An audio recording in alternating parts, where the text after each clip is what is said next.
कहते हैं जब इंसान गुजर जाता है तो उसकी यादें सदा जिंदा रहती है। वो यादें किसी के किस्सों में या फिर किताबों में छुपी रहती है।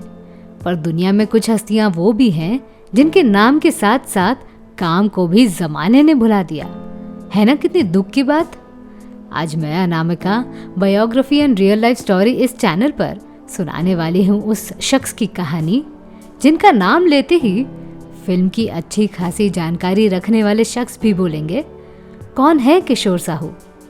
दरअसल आज़ादी से पहले फिल्मकार के रूप में स्थापित हो चुके किशोर साहू को याद रखने वाली आखिरी पीढ़ी की संख्या भी तेजी से कम हो रही है।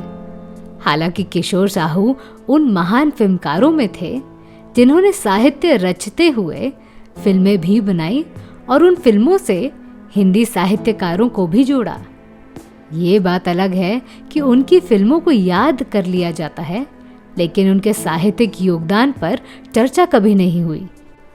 22 अक्टूबर 1915 को छत्तीसगढ़ के राजनांदगांव में जन्मे किशोर ने स्कूल के ज़माने से ही नाटकों का साथ पकड़ लिया।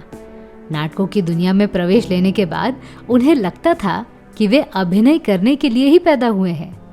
नागपुर के मॉरिस कॉलेज में प्रवेश लेने के बाद साहू नाटकों को इतनी गंभीरता से लेने लगे कि पढ़ाई के बेहद शौकीन साहू परीक्षा में पास होने लायक ही नंबर ला पाते थे। तब तक किशोर साहू का लेखन कार्य सामने आने लगा। लिखने की प्रेरणा उन्हें घर से ही मिली। उनके पिताजी कन्हैया लाल साहू हिंदी के लेखक थे। स्कूली दिनों से ही किशोर साहू कहानियां लिखने लगे। नागपुर में उन्होंने न सिर्फ नाटकों में अभिनय किया बल्कि नाटक भी लिखे। किशोर साहू की लेखन की प्रतिभा ने उन्हें फिल्मी दुनिया में अपनी जगह मजबूत करने में बहुत मदद की। कॉलेज से निकलने के बाद उन्होंने नाटक करने का ही फैसला किया।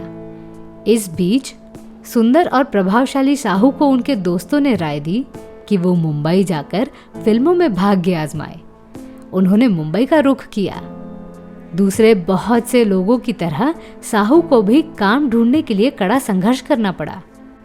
संघर्ष के दौर ने ही उनकी मुलाकात अशोक कुमार से करवाई। साहित्य में रुचि और अभिनय की बारीकियों पर साहू की बेबाक बातों ने अशोक कुमार को काफी प्रभावित किया।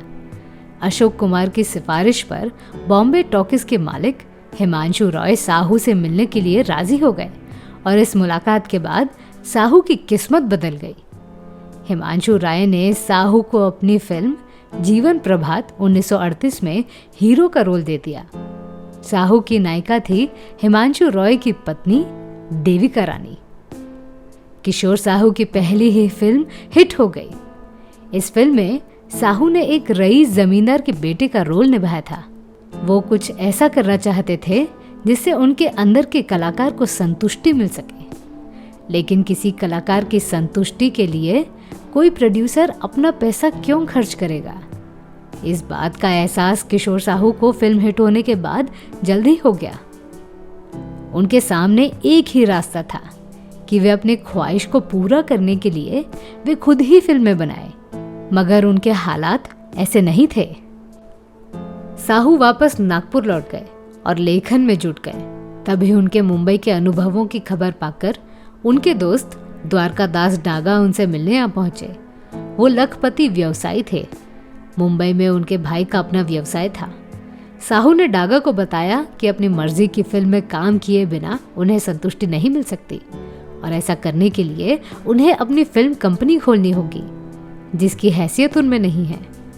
डागा फिल्म प्रभात देख चुके थे और किशोर साहू की प्रतिभा का पहले से ही अंदाजा था। इसीलिए वो साहू के साथ मिलकर फिल्म कंपनी खोलने पर राजी हो गए। इस तरह अस्तित्व में आई इंडिया आर्टिस्ट लिमिटेड नाम की फिल्म निर्माण संस्था। इस बैनर की पहली फिल्म थी बहुरानी। साहित्य के प्रति गहरा अनुराग रखने वाले साहू ने इस फिल्म के लिए अनूप लाल मंडल के उपन्यास मीमांसा को आधार बनाया। फिल्म बहुरानी अछूत विषय पर अपने समय की बेहद चर्चित और क्रांतिकारी फिल्म साबित हुई। इसके बाद साहू ने बॉम्बे टॉकीज की फिल्म पूर्ण मिलन में काम किया। ये फिल्म भी सफल रही और इस तरह साहू के खाते में लगातार तीसरी सफल फिल्म आई। यहीं पर साहू ने अपने अभिनय का एक और रंग प्रस्तुत किया और कुंवारा बाप नाम की वो फिल्म बनाई जो आज भी भारत की बेहतरीन हास्य फिल्मों में शुमार की जाती है। किशोर साहू ने अपने मित्र और हिंदी के प्रसिद्ध लेखक अमृतलाल नागर से कुंवारा बाप के डायलॉग्स लिखवाए और अभिनय भी करवाया। जब किशोर साहू के हास्य अभिनय की चर्चा हो रही थे, तब साहू ने एंग्री मैन का रोल निभाने का फैसला किया। फिल्म का नाम था राजा। इस फिल्म से उन्होंने एक और हिंदी साहित्यकार को जोड़ा। भगवती चरण वर्मा के प्रसिद्ध गीत है आज यहाँ कल वहां चलो को किशोर साहू ने राजा का प्रमुख गीत बनाया। फिल्मों से जुड़े रहने के साथ साथ किशोर साहू ने लिखना भी जारी रखा और जमकर लिखा। कहानियां, उपन्यास, नाटक और कविताएं सभी कुछ उन्होंने लिखा। उनकी कहानियों की एक बड़ी विशेषता ये है कि वो जब तक पूरी नहीं हो जाती अपना भेद प्रकट नहीं होने देती। आम बोलचाल की भाषा और मानवीय संवेदना किशोर साहू के लेखन की खासियत है। लेखक के रूप में उनके 3 कहानी संग्रह टेसू के फूल, छलावा और घोंसला हिंद पॉकेट बुक से प्रकाशित हुए। किशोर की लेखन प्रतिभा को देखते हुए अपने समय की सबसे चर्चित फिल्म पत्रिका फिल्म इंडिया के संपादक बाबूराव पटेल ने किशोर साहू को आचार्य किशोर साहू लिखना शुरू किया था। किशोर साहू ने फिल्मों में हिंदी को हमेशा महत्व दिया, लेकिन जिस छत्तीसगढ़ में वो पैदा हुए और पले बड़े, वहाँ की भाषा को भी पूरा सम्मान दिया। दिलीप कुमार और कामिनी कौशल अभिनीत नदिया के पार में पहली बार पर्दे पर पात्र छत्तीसगढ़ी बोलते हुए सुनाई पड़े।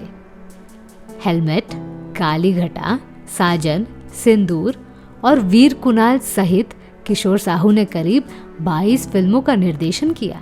प्रथम उप प्रधानमंत्री तथा गृह मंत्री सरदार वल्लभ भाई पटेल ने मुंबई में वीर कुणाल को रिलीज करते हुए इसे श्रेष्ठ फिल्म घोषित किया था। साथ ही साहू ने अभिनय पर्दे पर भी अलग अलग शेड प्रस्तुत किए। फिल्म गाइड में उनके सशक्त अभिनय को भला कैसे भुलाया जा सकता है। आखिरी सालों में किशोर साहू फिल्मी दुनिया में आ रहे बदलावों को लेकर बहुत क्षुब्ध रहने लगे। वो उस दौर के थे जब मेहनत, ईमानदारी और उसूल बड़ी चीजें हुआ करती थी, लेकिन 70 के दशक में हालात तेजी से बदलने लगे। किशोर साहू ने अपनी बेटी नयना को लेकर भी फिल्म हरे कांच की चूड़ियां बनाई, लेकिन तब तक उनके समय के फिल्मकार की छवि बिखरती जा रही थी। 1980 में किशोर साहू एक भव्य फिल्म की योजना पर काम कर रहे थे, पर समय को कुछ और मंजूर था। 22 अगस्त 1980 में इस महान हस्ती ने दुनिया से विदा ले लिया।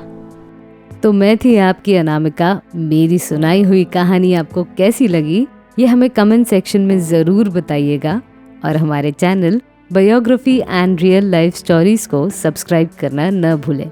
नमस्कार।